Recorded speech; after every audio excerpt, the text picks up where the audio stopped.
GV tour planners நேயர்கள் அனைவருக்கும் அன்பார்ந்த வணக்கம். நான் உங்கள் ஜெயஸ்ரீ. மனிதர்களாகிய நாம் பயணப்படுகிற போது நம்மையும் அறியாமல் நமக்குள் ரசவாதம் நிகழ்கிறது. சிறிய பயணம் கூட நமக்குள் விரும்பத்தக்க மாற்றங்களை பதித்துவிட்டு செல்கிறது. பயணம் முடித்து திரும்பி வந்தால் பாறாங்கல்லாய் கனத்த பனி பஞ்சு பொதியாய் இலகுவாகிறது. உற்சாகம் ஊற்றெடுக்கிறது. குடும்பமாக சுற்றுலா போகிற போது நம்மையும் அறியாமல் அன்பு மேலிடுகிறது. ஒவ்வொரு ஆண்டும் பயணத்திற்காக விடுமுறையை துய்ப்பவர்களுக்கு மாரடைப்பு வருகிற வாய்ப்பு பாதியாக குறைகிறது. வயோதிகத்தில் மூளையின் செயல்பாடு மந்தப்படுவது இயல்பு, மறதி தவிர்க்க முடியாதது. ஆனாலும் 65 வயது முதல் 92 வயது வரை உள்ள முதியவர்கள் சுற்றுப்பயணம் மேற்கொண்டால் அவர்களுடைய அறிவுபூர்வமான செயல்பாடு அதிகரிக்கிறது என்று south coast institute for applied ஜெரண்டாலஜியின் ஆய்வில் தெரிந்ததாக வே. இறையன்பு அவர்களின் 10,000 மைல் பயணம் புத்தகத்தில் பதிவிட்டுள்ளார். எனவேதான் அனைத்து மதத்திலும் மனிதர்கள் நீண்ட தூரம் பயணமாக யாத்திரை செல்லும் முறை கடைபிடிக்கப்படுகிறது. பயணத்தின் முக்கியத்துவத்தினையும் பயணியர்களின் மன நிம்மதியையும் அறிந்து கொண்டு செயல்படும் நமது ஜிவி டூர் பிளானர்ஸின் தோதாம் யாத்ரா பற்றிய விவரங்களை இந்த காணொளி மூலம் அறிந்து கொள்ளலாம்.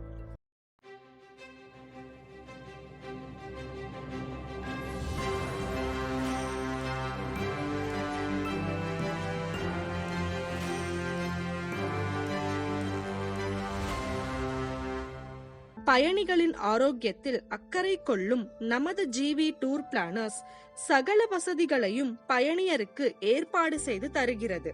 சுற்றுலா செல்லும் நாட்கள் முழுதும் அன்றாடம் 3 வேளை உணவு கிடைக்கச் செய்வதுடன் தென்னிந்திய உணவுகள் கிடைக்கச் செய்கின்றனர். தோதாம் யாத்ராவில் நாம் 2 தாம்களை காண உள்ளோம். ஆனால் மொத்தம் 4 தாம்கள் உள்ளது. அதனை சார்தாம் என்பர். ஆரம்பத்தில் சார்தாம் என்பது ஆதிசங்கரால் நிறுவப்பட்டது. ஆதிசங்கரர் இந்து மதத்தை நிலைக்கச் செய்ய வேண்டி சார்தாம் என்னும் யாத்திரையை உருவாக்கினார். ஆதிசங்கரால் வரையறுக்கப்பட்ட ஒவ்வொரு தாமும் ஒரு குறிப்பிட்ட யுகத்தை குறிக்கிறது. முதல் தாம் பத்ரிநாத் ஆகும். சத்திய யுகத்தில் நர நாராயணரின் தவத்தை அங்கீகரிக்கும் வகையில் இப்பகுதி பெர்ரி மரங்களின் அதிபதியான பத்ரிநாத் என்று அழைக்கப்பட்டது. உத்தரகாண்ட் மாநிலத்தில் அலக்நந்தா நதிக்கரையில் அவருக்கு கோவில் உள்ளது. இரண்டாம் தாம் ராமேஸ்வரம். திரேதா யுகத்தில் ராமர் ஒரு லிங்கத்தை நிறுவி சிவபக்தரான ராவணனை கொன்றதற்காக சிவனிடம் இருந்து பிராயச்சித்தம் பெற வழிபட்ட போது தோன்றிய இடமாகும். இங்கு ஸ்ரீராமரின் புனித கால் தடங்கள் பதிந்திருப்பதாக நம்பப்படுகிறது. மூன்றாவது தாம் துவாரகா. துவாபர யுகத்தில் ஸ்ரீ கிருஷ்ணர் இந்நகரத்தை தனது இருப்பிடமாக மாற்றிய போது நிறுவப்பட்டது. நான்காவது தாமான பூரியில் விஷ்ணு ஜெகநாதராக வணங்கப்படுகிறார். தற்போதைய சகாப்தமான கலியுகத்திற்கான திருமாலின் அவதாரம் இதுவாகும். இவை அனைத்தும் இந்தியாவின் 4 வெவ்வேறு திசைகளில் இருப்பதால் சோட்டா சார்தாம் உருவாக்கப்பட்டது. மினி சார்தாம், சிறிய சார்தாம் என்னும் சோட்டா சார்தாம் இந்தியாவின் உத்தரகண்ட் மாநிலத்தில் அமைந்துள்ளது. இது யமுனோத்ரி, கங்கோத்ரி, கேதார்நாத், பத்ரிநாத் ஆகியவற்றை கொண்டுள்ளது. சோட்டா சார்தாம் ஆலயங்கள் பனிப்பொழிவு காரணமாக குளிர்காலத்தில் மூடப்பட்டு கோடை காலத்தின் வருகையுடன் யாத்ரீகர்களுக்காக மீண்டும் திறக்கப்படுகின்றன. கேதார்நாத் சிவபெருமானின் 12 ஜோதிர்லிங்க தலங்களுள் ஒன்று. பத்ரிநாத் மகாவிஷ்ணுவின் 108 திவ்ய தேசங்களில் ஒன்று. கங்கோத்ரி கங்கை நதி உற்பத்தியாகும் இடம். யமுனோத்ரி யமுனை நதி உற்பத்தியாகும் இடம். கங்கோத்ரி மற்றும் யமுனோத்ரி இடங்களில் உள்ள மலைகளில் இருந்தே கங்கை, யமுனை ஆகிய நதிகள் தொடங்குகின்றன. நமது தோதாம் யாத்ராவில் நாம் கேதார்நாத், பத்ரிநாத் இடங்களை மட்டுமே காண உள்ளோம். யமுனோத்ரி, கங்கோத்ரி ஆகியவை நதிகளே என்பதாலும் இறைவனை தரிசிக்க வேண்டியும் மேலும் மலை பிரதேசங்களில் பயண சிரமங்களை கருத்தில் கொண்டும் பெரும்பாலானோர் கேதார்நாத், பத்ரிநாத் இடங்களை உள்ளடக்கிய தோதாம் யாத்ரா பயணிக்க விரும்புகின்றனர். நமது ஜிவி டூர் பிளானர்ஸ் தமது சுற்றுலா தொகுப்பில் இனிவரும் நாட்களில் பயணிகளின் கோரிக்கைக்கிணங்க மேலும் பருவநிலை காரணங்களையெல்லாம் பரிசீலித்து சார்தாம் யாத்ரா தொகுப்பு ஏற்பாடு செய்ய முயற்சித்து வருகின்றனர் என்பது குறிப்பிடத்தக்கது.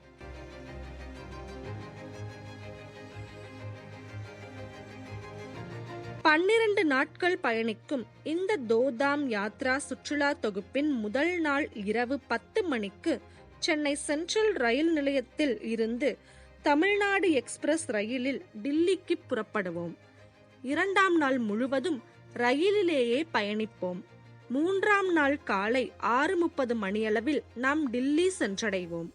டில்லியில் இருந்து 5 மணி நேரம் பயணம் செய்து ஹரித்வார் செல்வோம். ஹரித்வார் சென்று அங்கு புத்துணர்வு பெற்று கங்கா ஆரத்தியை தரிசிக்க உள்ளோம். காசி மற்றும் ரிஷிகேஷ் போன்றே இங்கும் கங்கா ஆரத்தி நடைபெறும். பின் கங்கையில் நாம் குளிப்போம். உலகில் நாம் எங்கு இருந்தாலும் இந்த யாத்திரையை ஹரித்வாரில் இருந்துதான் தொடங்க இயலும். ஹரி என்றால் விஷ்ணு, ஹர் என்றால் சிவன், துவார் என்றால் கதவு, வாசல் எனப்படும். மகாவிஷ்ணுவையும் சிவபெருமானையும் அடைய செல்லும் வழி என்பதால் ஹரித்வார் என்று பெயர் பெற்றது. அன்று இரவு ஹரித்வாரிலேயே இரவு ஓய்வு பெறுவோம்.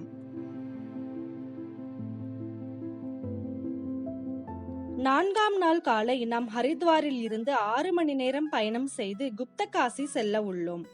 குப்தகாசியானது மந்தாகினி ஆற்றின் கரையினில் இமயமலையின் கார்வல் பள்ளத்தாக்கில் அமைந்துள்ள அழகிய நகரமாகும். இது கேதார்நாத் மலைக்கோவிலுக்கு 60 கிலோமீட்டர் முன்பு அமைந்துள்ள நகரமாகும். கேதார்நாத் மலைவாசஸ்தலமாகும். எனவே மாலையில் இரவு பயணிக்க இயலாது என்பதாலும் நாம் குப்தகாசி சென்றடைகையில் மாலை வேளை ஆகிவிடும் என்பதாலும் மேலும் கேதார்நாத் செல்ல பயணிகள் அனைவரும் பதிவு செய்ய வேண்டியும் நாம் அன்று குப்தகாசியிலேயே உணவு எடுத்துக்கொண்டு ஓய்வு பெறுவோம். 5ஆம் நாள் அதிகாலை 2 மணிக்கு எழுந்து நாம் கேதார்நாத் செல்ல புறப்படுவோம். கேதார்நாத் சிவன் கோவிலானது 12 ஜோதிர்லிங்க தலங்களுள் மிக உயரமானது. இது 6 மற்றும் 7ஆம் நூற்றாண்டுகளில் 63 நாயன்மார்களான சிவனடியார்களால் 275 பாடல்கள் பாடப்பெற்ற தலங்களுள் ஒன்றாகும். இக்கோயில் திருஞான சம்பந்தர், அப்பர், சுந்தரர் மற்றும் சேக்கிழார் ஆகியோரால் தங்கள் தேவார நூல்களில் பாடப்பட்டுள்ளது. கேதார்நாத் பற்றிய ஒரு நாட்டுப்புற புராணக் கதை இந்து இதிகாசமான மகாபாரதத்தின் நாயகர்களான பாண்டவர்களுடன் தொடர்புடையது. குருக்ஷேத்திர போரின் போது பாண்டவர்கள் செய்த பாவங்களுக்கு பரிகாரம் செய்ய விரும்பினர். இதனால் அவர்கள் தங்கள் ராஜ்யத்தின் ஆட்சியை தங்கள் உறவினர்களிடம் ஒப்படைத்துவிட்டு சிவனை தேடி அவருடைய ஆசீர்வாதத்தை பெற புறப்பட்டனர். ஆனால் சிவன் அவர்களை தவிர்க்க விரும்பி காளையின் வடிவத்தை எடுத்தார். 5 பாண்டவர்களில் 2வது சகோதரரான பீமர் குப்தகாசி அருகே காளை மேய்வதை கண்டார். குப்தகாசி என்பதன் பொருள் மறைக்கப்பட்ட காசி ஆகும். சிவன் மறைந்து இருந்ததால் இப்பெயர் பெற்றது. பீமர் உடனே காளையை சிவன் என்று அடையாளம் கண்டு கொண்டார். பீமர் காளையை அதன் வாள் மற்றும் பின்னங்கால்களால் பிடித்தார். ஆனால் காளை உருவான சிவன் பின்னர் பகுதிகளாக தோன்ற பூமியில் மறைந்தார். கேதார்நாத்தில் கூம்பு உயர்ந்தது. கைகள் துங்கநாத்தில் தோன்றியது. முகம் ருத்ரநாத்தில் தெரிந்தது. வயிற்றுப்பகுதி மத்திய மகேஸ்வரில் வெளிப்பட்டது மற்றும் கல்பேஸ்வரில் முடி தோன்றியது. பாண்டவர்கள் 5 வெவ்வேறு வடிவங்களில் சிவபெருமான் தோன்றியதில் மகிழ்ச்சி அடைந்தனர். சிவனை வணங்குவதற்கும் வழிபடுவதற்கும் 5 இடங்களில் கோவில்களை கட்டினார்கள். இந்த 5 இடங்களும் பஞ்சகேதார் என்று அழைக்கப்படுகிறது. கேதார்நாத் கோவிலின் பின்புறம் ஆதிசங்கரரின் ஜீவசமாதி அமைந்துள்ளது.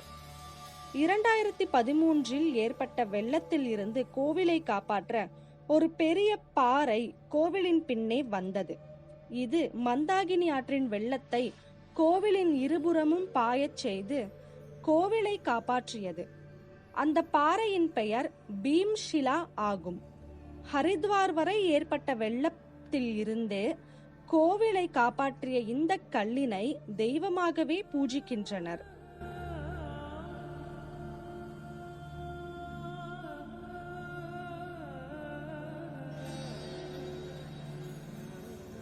குப்தகாசியில் இருந்து 60 கிலோமீட்டர் தொலைவில் சென்று சீதாப்பூர் சென்றடைவோம். அங்கிருந்து 2 கிலோமீட்டர் நடந்து சென்று சோம்பிரயாக் செல்வோம். சோம்பிரயாகிலிருந்து நாம் நடந்து கேதார்நாத் அடைய வேண்டும். 16 கிலோமீட்டர் மலையேற்றம் செய்ய வேண்டும். பின் 2 கிலோமீட்டர் நடந்து கோயிலை அடைய வேண்டும். மலையேற்றம் செய்ய இயலாதோர்களுக்கு குதிரை வசதியும் 4 பேர் தூக்கிச் செல்லும் டோலி வசதியும், ஒருவர் மட்டும் முதுகில் பயணியரை சுமக்கும் பிட்டு வசதியும், ஹெலிகாப்டர் வசதியும் உள்ளது. ஹெலிகாப்டரில் செல்ல பதிவு செய்தல் மிகவும் கடினம். பதிவு செய்தல் உடனே முடிந்துவிடும் என்பதால் ஹெலிகாப்டர் கிடைக்க வாய்ப்புகள் மிகவும் குறைவு. இக்கோவிலுக்கு மலையேறி பயணித்து இறைவனை தரிசிப்பது மிகவும் சிரமம்தான். எனினும் நமது வாழ்வில் ஒரு முறையேனும் சென்று அனுபவம் பெற வேண்டிய ஒரு சிறந்த பயணமாகும்.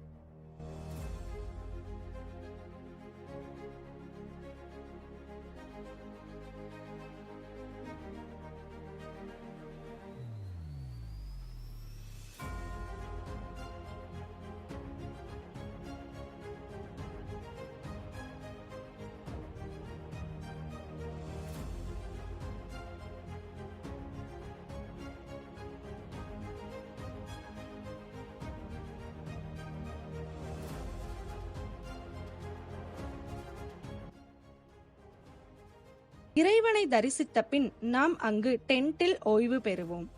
ஒரு டென்ட்டில் 10 முதல் 12 பேர் வரை ஓய்வு பெற இயலும்.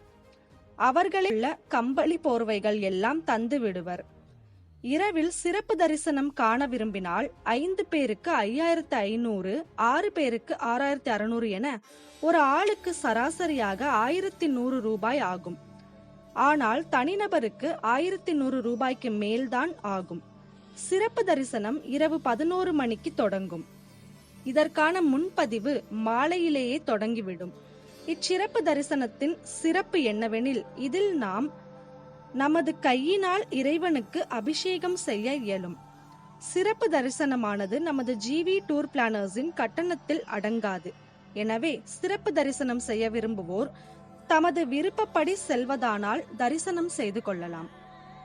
மறுநாள், அதாவது 6ஆம் நாள் காலை நாம் வந்த வழியாகவே செல்வோம். கீழிறங்கி சீதாப்பூரிலேயே விடுதியில் ஓய்வு பெறுவோம். ஏனெனில் மலையேற்ற களைப்பு அனைவருக்கும் இருக்கும். எனவே அன்று சீதாப்பூரிலேயே ஓய்வு பெறுகிறோம். 7ஆம் நாள் நாம் மீண்டும் சீதாப்பூரில் இருந்து புறப்பட்டு குப்தகாசி வழியாக பயணித்துதான் பத்ரிநாத் செல்ல இயலும். எனவே அன்று காலை சீதாப்பூரிலிருந்து நாம் குப்தகாசி செல்வோம். குப்தகாசியில் உள்ள அர்த்தநாரீஸ்வரர் என்னும் சிவபெருமான் கோவிலுக்கு செல்ல உள்ளோம். ஆண் பாதி உமை பாதி என்றானவன், சரிபாதி பெண்மைக்கு தந்தானவன் என்று புகழப்படும் சிவபெருமான் ஆணிற்கு நிகரானவளே பெண் என்பதை பறைசாற்றும் வகையில் இங்கு அர்த்தநாரீஸ்வரராக காட்சியளிக்கிறார். இக்கோவிலை கண்டபின் நாம் பத்ரிநாத் செல்ல புறப்படுவோம். பத்ரிநாத் செல்லும் வழியில் பீப்பல் கொட்டி என்னும் இடத்தில் ஓய்வு பெறுவோம். ஏன் நாம் இங்கு தங்குகிறோம் எனில், கேதார்நாத் மலையேற்றம் செய்தல் எவ்வளவு கடினமோ அதே போன்று பத்ரிநாத்திற்கு செல்லும் பாதையில் பயணிப்பது அவ்வளவு கடினம். இவ்வழியில்தான் மக்கள் வாழ தகுதியில்லாத ஒரு ஊராக அறிவிக்கப்பட்ட ஜோசிமத் உள்ளது. இங்கு எப்போது வேண்டுமானாலும் நிலச்சரிவு வரவும் கற்கள் உருண்டு விழவும் வாய்ப்புகள் உள்ளது. எனவே பாதுகாப்பு கருதி அன்று பீப்பல் கொட்டியில் தங்கி ஓய்வு பெற உள்ளோம். மறுநாள், அதாவது 8ஆம் நாள் காலை நாம் மீண்டும் பயணத்தை தொடங்கி ஜோசிமத் ஊரெல்லாம் கடந்து பத்ரிநாத் செல்ல உள்ளோம். செல்லும் வழியில் ஜோசிமத்தில் விஷ்ணுவின் 108 திவ்ய தேசங்களில் ஒன்றான நரசிம்மர் கோவில் சென்று தரிசிக்க உள்ளோம். பின் மீண்டும் நம் பயணத்தை தொடர்வோம். பத்ரிநாத் தலமானது விஷ்ணுவின் 108 திவ்ய தேசங்களில் ஒன்று. மகாவிஷ்ணு ஒரு முனிவரின் வாழ்வை விமர்சித்ததற்கு பிராயச்சித்தமாக கடுமையான இமயமலையின் குளிரில் துறவரம் பூண்டு தியானம் செய்ய முடிவு செய்தார். கடுமையான குளிரில் இருந்து அவரை பாதுகாக்க மகாலட்சுமி தன்னை ஒரு பத்ரி மரமாக மாற்றிக்கொண்டார். பத்ரி என்பது ஒரு வகை பெர்ரி மரமாகும். ஆகையால் இத்தலம் பத்ரிநாத் எனப்படுகிறது. தெய்வீக தம்பதியினரின் ஒற்றுமையான அன்பை பறைசாற்றுவதாக இப்புராண கதை உள்ளது. பஞ்ச பாண்டவர்கள் தமது மனைவி திரௌபதியுடன் பத்ரிநாத் அருகே உள்ள மானா கிராமத்தின் வழியாக சொர்க்கத்திற்கான இறுதி பயணத்தில் சென்றதாக கூறப்படுகிறது. இக்கிராமம் ஸ்வர்கரோஹிணி என்று அழைக்கப்படுகிறது. இந்த பத்ரிநாத் கோவிலின் வாசலில் தத்திக்கும் என்னும் சுடுநீர் ஊற்று சிறிய குளம் போல் இருக்கும். அங்கு குளிக்க விரும்புவோர் குளிக்கலாம். கடும் குளிரான மலைப்பகுதியில் இயற்கையிலேயே சுடுநீர் சுரப்பது அதிசயமே. சிறப்புமிக்க பத்ரிநாத் கோவிலை தரிசித்த பின் அங்கிருந்து 2 கிலோமீட்டர் தொலைவில் உள்ள மானா கிராமம் செல்ல உள்ளோம். இது இந்தியாவின் கடைசி கிராமம் என்று அழைக்கப்பட்டது. பின் பாரத பிரதமர் நரேந்திர மோடியால் கடந்த ஆண்டு முதல் இந்தியாவின் முதல் கிராமம் என்று அழைக்கப்படுகிறது. இந்த கிராமம் இந்தியாவின் எல்லையாக உள்ளது. இதன் அருகில் கணேஷ் குஹா மற்றும் சரஸ்வதி குஹா என்று 2 குகைகள் உள்ளன. வியாசரின் மகாபாரதத்தை விநாயக பெருமான் தமது ஒரு தந்தத்தை ஒடித்து எழுதிய இடமாக கணேஷ் குஹா கருதப்படுகிறது. சரஸ்வதி குஹாவிலிருந்தே சரஸ்வதி நதி உற்பத்தியாகிறது. அங்கேயே உற்பத்தியாகி மறைந்துவிடும். எனவே இங்கு மட்டுமே நாம் சரஸ்வதி நதியை காண இயலும். ஊற்றாகவே பயணித்து அலகாபாத்தின் திரிவேணி சங்கமத்தில் கலக்கிறது. இவ்விடத்தை 3 கிலோமீட்டர் தொலைவில் நின்று வெளியிலிருந்தே பார்வையிட்ட பின் மீண்டும் பீப்பல்கொட்டி வந்தடைவோம். அங்கு இரவு ஓய்வு பெறுவோம். 9ஆம் நாள் காலை ரிஷிகேஷ் செல்ல புறப்படுவோம். வரும் வழியில் தேவ் பிரயாக் காண்போம். இந்த யாத்திரையில் நாம் பயணிக்கும் வழியெல்லாம் புனித நதிகள் வந்து கொண்டே இருக்கும். புனித நதிகள் சந்திக்கும் பிரயாக், அதாவது சங்கமமாகும் இடங்கள் காண்போம். தேவ் பிரயாக், ருத்ர பிரயாக், கர்ண பிரயாக், நந்த பிரயாக் என பல பிரயாக் வரும். இமயமலையில் இருந்து சிறு சிறு நதிகள் பயணித்து ஒவ்வொரு இடத்தில் சங்கமிக்கும் இடமாக பிரயாக்கள் உள்ளன. இவற்றுள் முக்கியமானது தேவ் பிரயாக் மற்றும் ருத்ர பிரயாக். நாம் கீழிருந்து செல்லும் போது ருத்ர பிரயாக் என்னும் ஊரில் இருந்தே இடப்பக்கம் கேதார்நாத் மற்றும் வலப்பக்கம் பத்ரிநாத் செல்வோம். கேதார்நாத்தில் இருந்து உருவாகும் மந்தாகினி நதியும் பத்ரிநாத்திலிருந்து உருவாகும் அலகானந்தா நதியும் ஒன்று சேரும் இடமே ருத்ரபிரயாக் ஆகும். பின் அந்த நதியானது அலகானந்தா என்ற பெயருடனேயே பாய்கிறது. அவ்வாறு பாய்ந்து கொண்டிருக்கையில் தேவ் பிரயாக் என்னும் இடத்தில் கங்கோத்ரியில் இருந்து வரும் பாகீரதி நதியானது அலகானந்தாவுடன் கலக்கும். அங்கிருந்து கங்கையாக பெயர் கொண்டு கங்கா நதியானது ஜீவ நதியாக ரிஷிகேஷ், ஹரித்வார், அலகாபாத், காசி என்று தனது பயணத்தை தொடர்கிறது. எனவேதான் கங்கை இத்தனை சிறப்புமிக்க நதியாக உள்ளது என்பதை நேயர்கள் புரிந்து கொண்டிருப்பீர்கள் என்பதை உணர்கிறேன். தேவ் பிரயாக் கண்ட பின் நாம் ரிஷிகேஷ் வருவோம். ரிஷிகேஷில் கீதா பவன் என்னும் ஆசிரமத்தையும் ராமேஸ்வர் என்னும் சிவன் கோவிலையும் காண்போம். இவற்றை கண்டபின் ராம்ஜுலா, லக்ஷ்மண்ஜுலா என்னும் 2 தொங்கு பாலன்களில் ஒன்றை நாம் சென்று காணலாம். பின் நாம் ஹரித்வார் வந்தடைவோம். அங்கு இரவு ஓய்வு பெறுவோம். 10ஆம் நாள் காலை ஹரித்வாரில் உள்ள சண்டி தேவி மலைக்கோவில் சென்று காண உள்ளோம். கங்கை நதிக்கு ஒரு புறம் உள்ள மலையில் மானசா தேவி கோவிலும் மற்றொரு புறம் உள்ள மலையில் சண்டி தேவி கோவிலும் இருக்கும். இதில் நாம் சண்டி தேவி கோவில் சென்று தரிசிப்போம். இக்கோவிலுக்கு நாம் ரோப் காரில் பயணிப்போம். பின் டெல்லி சென்று மதிய உணவு எடுத்துக்கொள்வோம். அங்கு தமிழகம் திரும்ப தமிழ்நாடு எக்ஸ்பிரஸ் ரயில் ஏறுவோம். 11ஆம் நாள் முழுவதும் ரயிலில் பயணித்து 12ஆம் நாள் காலை நாம் சென்னை எம்ஜிஆர் சென்ட்ரல் ரயில் நிலையம் வந்தடைந்து நமது தோதாம் யாத்திரையை இனிதே நிறைவு செய்வோம். வங்கக் கடற்கரையில் இருந்து புறப்பட்டு இமயமலையில் உள்ள இறைவனை தரிசித்துவிட்டு மீண்டும் தமிழகம் திரும்பும் இந்த தோதாம் யாத்ரா சுற்றுலா தொகுப்பை பற்றி கேட்டறிந்த ஜிவி டூர் பிளானர்ஸ் நேயர்களுக்கு நன்றி கூறி விடைபெறுவது நான் உங்கள் ஜெயஸ்ரீ. அடுத்த காணொளியில் சந்திப்போம். வாழ்க வளமுடன்.